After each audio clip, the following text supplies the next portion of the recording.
Hello students, बहुत बहुत स्वागत अपने YouTube channel commerce with Sanjeev sir में। और अगली वीडियो हम जो लेकर के आए हैं वो रॉयल्टी अकाउंट की सबसे ज़्यादा इंपॉर्टेंट वीडियो है। यानी जो रॉयल्टी अकाउंट है उसकी विशेषताएं कौन कौन सी हैं। या तो एग्जाम में आता है रॉयल्टी की विशेषताएं पूछता है या रॉयल्टी अकाउंट की विशेषताएं पूछता है। दोनों की जो विशेषताएं हैं वो सेम है, क्योंकि दोनों हैं ही एक चीज़। भाई रॉयल्टी क्या है? किसी भी विशेष योग्यता, नॉलेज अथवा संपत्ति के लिए जब कोई व्यक्ति अपने अधिकार के लिए किसी अन्य व्यक्ति को सौंप देता है तो उसके बदले जो शुल्क लेता है वो अधिकार शुल्क कहलाता है। लेकिन अधिकार शुल्क को व्यवस्थित रूप से मेंटेन रखने के लिए जो खाते बनाए जाते हैं उन्हीं को अधिकार शुल्क कहते हैं। तो भाई अधिकार शुल्क और अधिकार शुल्क खाते दोनों के बारे में अगर विशेषताएं कोई पूछता है तो ये बहुत ही इंपॉर्टेंट विशेषताएं होंगी। और यहाँ पर मैं आपको बता दूं, मैंने 12 हेडिंग्स दी हैं जो आपको किसी भी बुक में नहीं मिलेंगी। आइए तो समझते हैं इनको बहुत अच्छे से और देखिएगा। पहली जो विशेषता है वो है अधिकार शुल्क की गणना। भाई किस प्रकार से होती है कैलकुलेशन ऑफ रॉयल्टी। देखो हिंदी और इंग्लिश दोनों में है, कोई दिक्कत नहीं होगी। अगर आप हेडिंग इंग्लिश में डालेंगे तो इंग्लिश है पूरा, हिंदी में डालेंगे तो हिंदी है। अधिकार शुल्क की जो गणना होती है वो हमेशा उत्पादन के बेस पे होती है। ओके, देखिए बरसें दी हुई होती हैं, ईयर्स जो दिए हुए होते हैं उनके आगे उनका प्रोडक्शन लिखा हुआ होता है। तो जो प्रोडक्शन है उसी पे एक निर्धारित दर से रॉयल्टी होती है और रॉयल्टी घट बढ़ भी सकती है। ठीक है, इसका विशेष ध्यान रखेंगे। तो अधिकार शुल्क की जो गणना होती है, कैलकुलेशन ऑफ रॉयल्टी होती है, वो हमेशा उत्पादन के बेस पे होती है और हर वर्ष के लिए अलग अलग उत्पादन दिया हुआ होता है। तो रॉयल्टी भी कैसी होती है? अलग अलग होती है।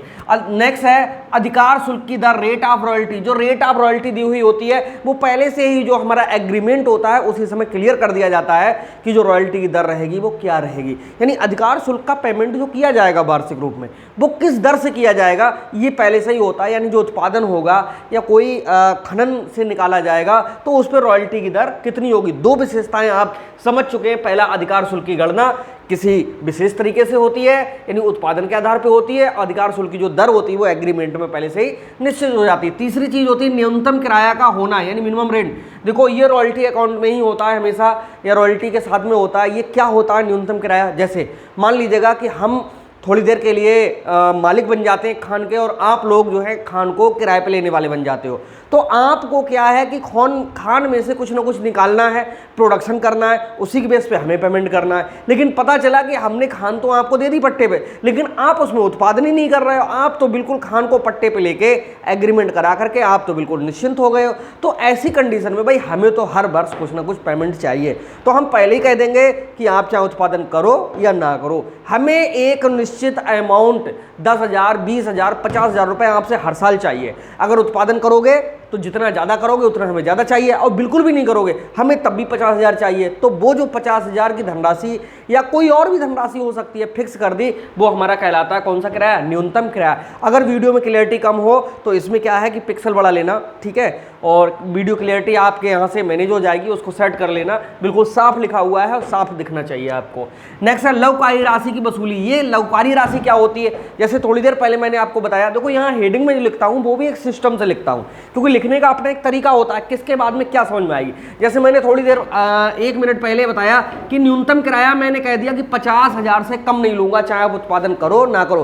पता चला आपने उत्पादन किया और उत्पादन करने के बाद में मेरे हिस्से के लिए, मेरे लिए मात्र 30,000 रुपए आप अर्न कर पाए, तो भैया हमें तो 50,000 से कम नहीं चाहिए। तो ये 30,000 आप अर्न कर पाए तो कितने कम आपने अर्न किए? 20,000। यही 20,000 रुपए आप अब अपने पास से मुझे दोगे। तो जो अपने पास से मुझे दोगे वो काम आपने कम किया। जब कम किया तो वही हमारा हो गया लघु कार्य यानी कम कार्य राशि, यानी 20,000 रुपए का आपने काम कम किया। ठीक है, तो यही हमारी कहलाती है लघुकारी राशि। अब SW रिकवर्ड होता है, इसकी रिकवरी भी हो सकती है। रिकवरी किस तरह से होती है उसके लिए जब हम न्यूमेरिकल पढ़ाएंगे तब हम वहां पर पहुंचेंगे। नेक्स्ट है भुगतान का निश्चित समय। देखो पेमेंट पीरियड जो होता है इसमें पहले से ही फिक्स्ड होता है कि पेमेंट जो होना है, देखो मोस्टली 99% जो होता है वो वार्षिक होता है पेमेंट, यानी पूरे वर्ष के बाद में। 1 जनवरी से एक स्टार्टिंग हुई तो 31 दिसंबर को पेमेंट हो जाएगा।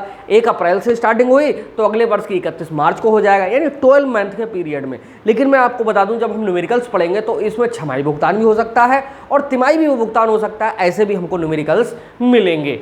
नेक्स्ट है दुर्घटना, हड़ताल, आपदा में नियम। देखिए प्री रूल्स जो हैं सेट कर दिए जाते हैं कि भैया देखो कोई दुर्घटना होना ये किसी के हाथ में नहीं होती है, ठीक है। जो मालिक होता है वो भी नहीं बचा सकता दुर्घटना के लिए, एक्सीडेंट अगर कहीं पर होना है, ठीक है, प्राकृतिक आपदा कोई आने वाली हो, तालाबंदी है, हड़ताल है, ये ऐसी मतलब घटनाएं हैं जो ना तो कंपनी के मालिक यानी उत्पादन करता है उसके हाथ में होती हैं और ना जो खान का मालिक है उसके हाथ में होती है, ठीक है। तो ऐसी कंडीशन में क्या होता है, ये तय हो जाता है कि भैया जितने दिन हमारा जो काम है वो बंद रहेगा हड़ताल के कारण या प्राकृतिक आपदा के कारण, तो उतने दिनों का हम जो मिनिमम रेंट है, ठीक है, जिसको हम एमआर कहते हैं, इसमें भाई हम कटौती कर लेंगे, ठीक है, यानी कम करके देंगे, 80% कर लेंगे या 60-70% कर लेंगे, 60% कर लेंगे।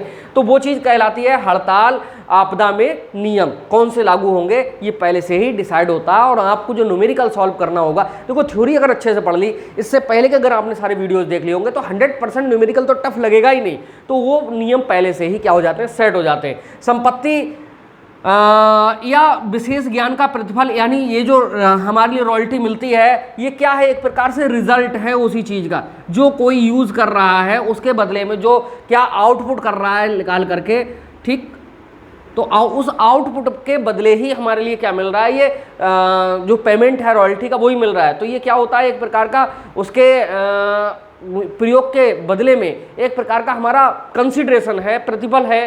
नेक्स्ट है हमारा किसी निश्चित उद्देश्य की पूर्ति यानी स्पेशल ऑब्जेक्ट। इसमें क्या होता है कि जैसे ये जो कंसिडरेशन की हमने यहाँ पर बात की थी, यानी एक निश्चित अमाउंट की बात की थी, यानी किसी चीज़ को यूज़ करने का हम जो प्रतिफल की बात की थी, तो भैया यूज़ तभी करेंगे जब उसके पीछे हमारा कोई ना कोई मकसद होगा, यानी पहले से ही कोई ना कोई हमारे उद्देश्य होंगे, ठीक है। जैसे मान लीजिएगा हमने किसी के तेल के कुएँ को हमने पट्टे पर ले लिया, तो पता चला हमारा भाई तेल निकालना, उससे क्या होगा, उद्देश्य की पूर्ति होगी। भैया हम जब तेल निकाल रहे होंगे तो हमारा उद्देश्य क्या हो रहा होगा, पूरा हो रहा। लेकिन एक बार बताओ, जब हम तेल ही नहीं निकालेंगे उसमें से तो 50,000 तो हमें पहले से ही देना पड़ेगा। 50,000 तय हो या 40 तय हो, 30 हो, 20 हो, 10 हो, 5 हो, 1,000 हो, भाई वो तो हमें देना ही देना है। तो जाहिर सी बात है जब हम दूसरे को पेमेंट देंगे तो अपने पास से थोड़ी देंगे। कोई बिजनेस ऐसा नहीं जो किया जाता हो अपने नुकसान के लिए, तो जाहिर सी बात है कि फायदा कमाने का प्रयास करेंगे, तो कहीं ना कहीं हम अपने उद्देश्य की क्या करेंगे दोस्तों, पूर्ति भी करेंगे। तो स्पेशल ऑब्जेक्ट्स इसके पीछे होते हैं जिनको जो है पूरा किया जाता है, ठीक है।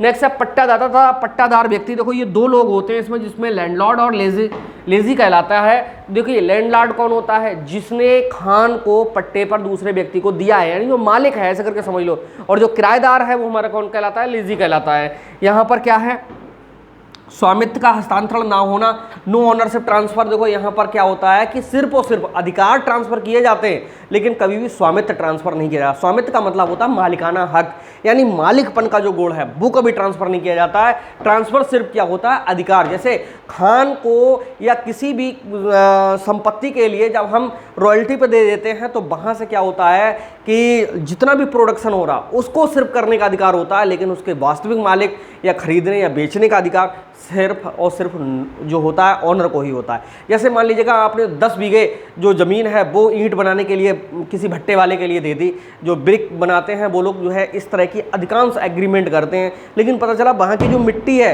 वो प्रति घनफीट मिट्टी के हिसाब से तो वो मिट्टी तो निकालेंगे, लेकिन वहाँ की जो ज़मीन है उस पर वो कब्जा नहीं कर सकते। उनका सिर्फ और सिर्फ क्या होगा अधिकार, वहाँ की मिट्टी को, सैंड को यूज़ करने का होगा।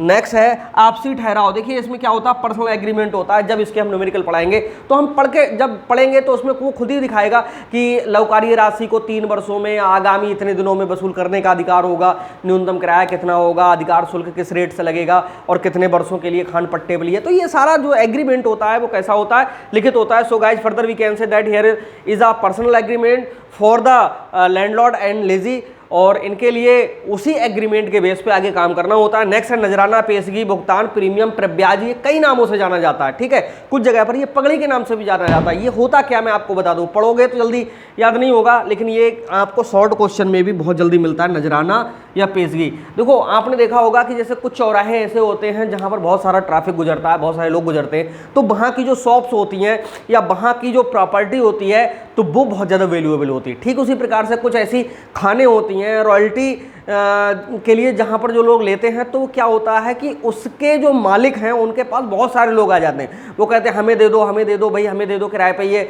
ठीक है, या हमसे एग्रीमेंट कर लो, ये पेटेंट हमें दे दो। तो ऐसी कंडीशन में भाई मालिक के भाव बढ़ जाते हैं। जब मालिक के भाव बढ़ जाते हैं तो वो कहता है हम उसी व्यक्ति को देंगे जो हमें 10 लाख रुपए एडवांस हम देगा, और वो जो 10 लाख रुपए हैं जिस दिन खान छोड़ेगा हम उस दिन उसके वापस कर देंगे। तो ये हमारा एक प्रकार का पेशगी कहलाता है, प्रीमियम कहलाता है। दूसरी कंडीशन क्या हो सकती है, किसी की संपत्ति बहुत ज़्यादा मान लीजिएगा वैल्यूएबल है और वो किराए पे देना चाह रहा है, लेकिन उसने कह दिया कि भाई हमें 20,000 रुपये आपको देने होंगे, और ये 20,000 रुपये 20 साल के लिए एक प्रकार के नजराना के रूप में देने होंगे। तो नजराना के रूप में जो पैसे 20,000 रुपये ले रहे हैं वो भी 20 साल में खत्म हो जाएंगे, यानी हम तुम्हें कुछ भी वापस नहीं देंगे। तो एक मतलब रॉयल्टी के अतिरिक्त कोई एक ऐसी धनराशि एडवांस में ले लेना, किससे, लेजी से और जो पट्टाधारी है उससे, कि जिसका भुगतान तो तुरंत हो जाए, यानी शुरू में ही हो जाए, लेकिन धीरे धीरे करके हर साल वो रिड्यूज होती हुई अमाउंट चली जाए और उसके बदले में कुछ वापस ना देना पड़े। इसके लिए हम क्या कहते हैं, नजराना कहते हैं। बहुत इंपॉर्टेंट है, नजराना आएगा जरूर। जो आपने शब्दों में सुना वही आप लिख दीजिएगा। हालांकि आपको जो नोट्स हैं वो भी सब मिलना शुरू हो गए हैं, तो वहाँ से मैं आपको बता दूं कि इसके नजराना के बारे में एक बहुत अच्छा सा लगभग आधे से 1 पेज का आपके लिए नोट लिखा हुआ मिल जाएगा। एक बार पढ़ोगे सब याद हो जाएगा। तो ये थी हमारी मेन कैरेक्टरिस्टिक्स किसकी, रॉयल्टी की। तो यहाँ एक बार और बता दें अधिकार शुल्क की विशेषताएं कौन कौन सी हैं। पहली विशेषता थी इसकी जो गणना होती है स्पेशल तरह से होती है। स्पेशल तरह से होते नहीं, जितना प्रोडक्शन है और रॉयल्टी की दर से मल्टीप्लाई सीधे कर दिया जाता है। अधिकार शुल्क की जो दर है वो पहले से ही फिक्स होती है। न्यूनतम किराया का होना, मिनिमम रेंट इसमें होता है। लघु राशि की वसूली, शॉर्ट वर्किंग की रिकवरी के जो नियम होते हैं पहले से ही फिक्स कर दिए जाते हैं। भुगतान का निश्चित समय, पेमेंट का जो पीरियड है वो फिक्स होता है इसमें। दुर्घटना, हड़ताल, आपदा में नियम है वो ये शुरू में ही बताए जाते हैं कि किस तरह से लागू होंगे, ठीक है। संपत्ति या विशेष ज्ञान का प्रतिफल है, ये कंसिडरेशन है, ठीक है, या सेल्स यूज प्रोसीड्स है, तो उससे जो अमाउंट है वो हमें मिलता है। किसी निश्चित उद्देश्य की पूर्ति, इसमें स्पेशल ऑब्जेक्ट होता है तो उसको क्या होता है, पूरा किया जाता है, ठीक है। पट्टादाता, पट्टाधारी दोनों कहलाते हैं। स्वामित्व का हस्तांतरण नहीं होता है इसमें। आपसी ठहराव यानी पर्सनल एग्रीमेंट होता है। नजराना या पेशगी का भुगतान इसमें किया जाता है, ठीक है। लेकिन हर जगह पर नजराना और पेशगी का भुगतान नहीं भी किया जाता है, ठीक। कुछ क्वेश्चन में होता है जिनमें होगा तो उसमें नजराना अकाउंट भी बनेगा, ठीक है। अगला वीडियो बहुत इंपॉर्टेंट है कि कौन कौन से रॉयल्टी अकाउंट में अकाउंट बनते हैं, इसको देखना ना भूलना। तो आइए मिलते हैं नेक्स्ट वीडियो में, तब तक के लिए बाय बाय।